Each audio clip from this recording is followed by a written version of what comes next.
B तक हो चुका था, हम सी करेंगे। तो सी में क्या बोला है, what profitability on capital invested has been attained, मतलब आप कितना प्रॉफिट कमाते हो अपना पैसा लगाकर, whatever money have invested, जितना पैसा हम लगाएं उस पर कितना प्रॉफिट आता है। तो इसका मतलब सेंटेंस का मीनिंग ये निकलता है, you need to find out return on capital employed, कितना पैसा लगाएं जो मुझे रिटर्न आएगा। उसका जो फॉर्मूला देखिए, profit after tax by equity, profit after tax by equity. Question में प्रॉफिट आफ्टर टैक्स आपको निकाल के दिया, निकालना नहीं पड़ेगा, आपको दिया हुआ है, क्योंकि सम्स तो बड़ा है ना, आपको तो बहुत सारा चीज तो खुद सोचना है कि निकालना क्या है। इसीलिए वो लोग क्या किया, डेटा को इजी से दे दिया, डेटा आपको निकालना नहीं है। तो प्रॉफिट आफ्टर टैक्स बुक में दिया हुआ है आपका 10,000, लिख दिया, डिवाइडेड बाय व्हाट, इक्विटी, मतलब इक्विटी का मतलब होता है कितना पैसा लगा रहे। इक्विटी का मीनिंग क्या होता है, share capital plus reserve plus surplus, share capital plus reserve plus surplus minus fictitious asset. तो देखिए इस सम में शेयर कैपिटल क्वेश्चन में दिया हुआ है 80,000, तो लिखा 80,000, प्लस रिजर्व, रिजर्व दिया हुआ है 30,000, लिख दिया, प्लस सरप्लस, सरप्लस का मतलब क्या होता है, कोई भी तरह प्रॉफिट यहाँ दिया हुआ है, प्रॉफिट एंड लॉस 15,000, लिख दिया, माइनस फिक्टिशियस एसेट नहीं है इसीलिए नहीं लिखा। सॉल्व किया, इसको सॉल्व करेंगे तो 1 लाख इंटू 100 डिवाइडेड बाय 1,25,000, तो 80%, कितना आया 80%। कॉपी कीजिए, फिर हम लोग नेक्स्ट सम्स करेंगे part D. Sorry my mistake, 1 lakh नहीं है यहाँ पर 8% होगा, ये 10,000 था, गलती से 1 लाख सोचे थे, तो इसको सॉल्व किया तो आपका 80% नहीं आया, 8% आया। अब अच्छे से कॉपी कर लीजिए, फिर नेक्स्ट सम्स करेंगे। Part D, the efficiency with which fund represented by inventories are being utilized, मतलब इन्वेंट्री को कैसे मैनेज किया जाता है। तो घुमा फिरा के बोल रहे हैं इन्वेंट्री टर्नओवर रेशियो, मतलब इन्वेंट्री मतलब क्या होता है, स्टॉक, स्टॉक को कैसे मैनेज किया जाता है, जिसके लिए स्टॉक टर्नओवर रेशियो निकालना होगा। तो स्टॉक टर्नओवर रेशियो का फॉर्मूला पहले लिखेंगे, स्टॉक हम थोड़ा शॉर्ट में लिख रहे हैं, STR मतलब होता है stock turnover ratio. Stock turnover ratio का फॉर्मूला है cost of goods sold by average stock. एक चीज अच्छा है कि आपको सब डेटा दे दिया है, क्वेश्चन में अगर आप फॉलो कीजिएगा तो कॉस्ट ऑफ गुड्स सोल्ड निकाल के दिया है, cost of goods sold is 2,25,000, 2,25,000 divided by average stock. Average stock कैसे निकालोगे बताओ तो, opening stock plus closing stock divide by 2 दिया हुआ है, ओपनिंग क्लोजिंग भी दिया हुआ है। ओपनिंग स्टॉक दिया है 1 लाख, तो हम अलग से निकालते हैं एवरेज स्टॉक, तो ओपनिंग दिया हुआ है 1 lakh plus closing stock, closing stock दिया हुआ है आपका 80,000 डिवाइडेड बाय 2, तो हो जाएगा 1,80,000 का आधा 90,000। तो ये क्या है आपका एवरेज स्टॉक। अब हम यहाँ पुट करेंगे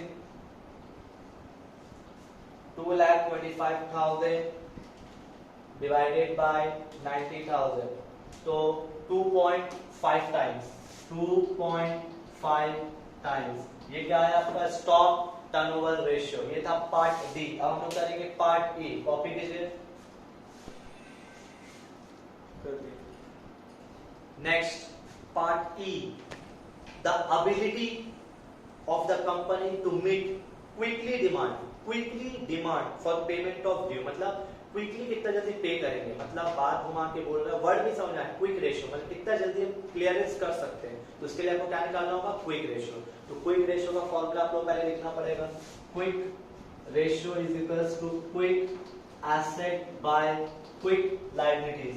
क्विक रेशियो का फॉर्मूला है quick asset by quick liability. तो क्विक एसेट का पहले मीनिंग पता होना चाहिए, current asset minus stock minus prepaid expense divided by current liabilities minus bank overdraft. यही है फॉर्मूला।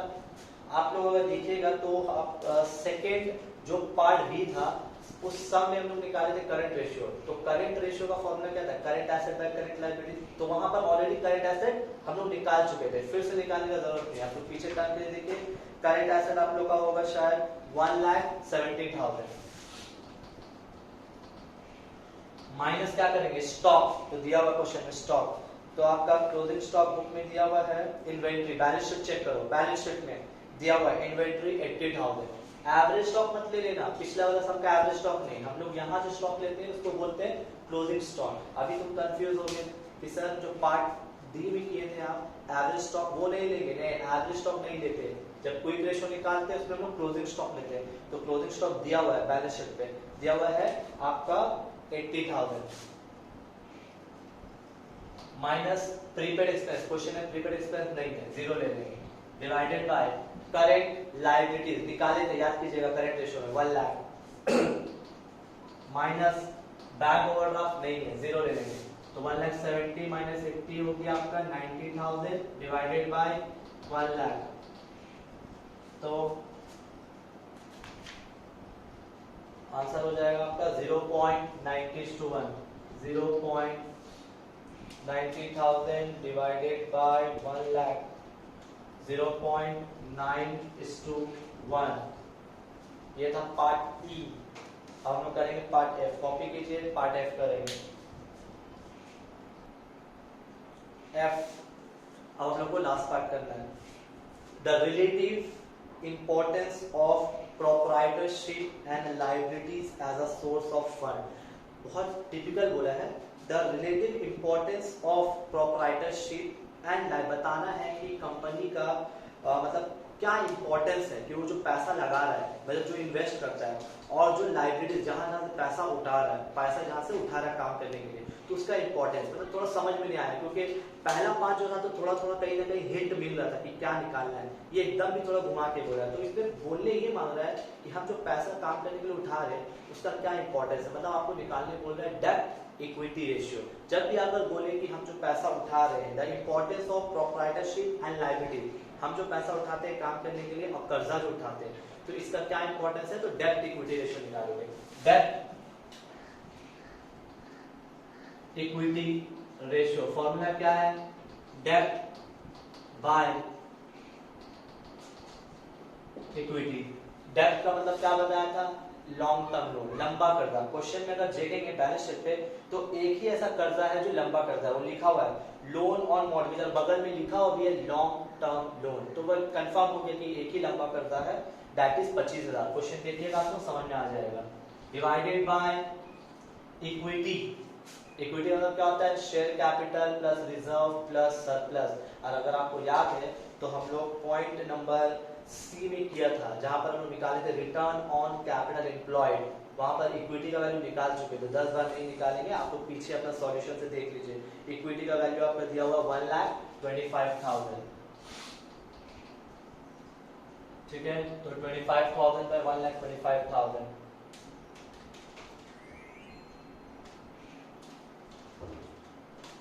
(0.2:1। तो ये रहा आपका डेब्ट इक्विटी रेशियो। और हाँ बोल दे रहे हैं कि बुक में आखिरी वाला जो आंसर है वो गलत है, वो लोग डेब्ट में लॉन्ग टर्म लायबिलिटीज और शॉर्ट टर्म सब ले लिया है, गलत है, वो रॉन्ग है। हम लोग को सिर्फ लॉन्ग टर्म लोन लेना है, डेब्ट का मतलब लॉन्ग टर्म लोन, बार बार दिमाग में बसा लीजिए, ठीक है। तो ये हम लोग का इलस्ट्रेशन 31 तक का है, फिर हम लोग नेक्स्ट अगले क्लास में कंटिन्यू करेंगे। रेशियो बड़ा चैप्टर है, अभी ये चलेगा अच्छा से, कॉपी कर लीजिए, नेक्स्ट क्लास फिर मिलेंगे, नेक्स्ट सम्स करेंगे।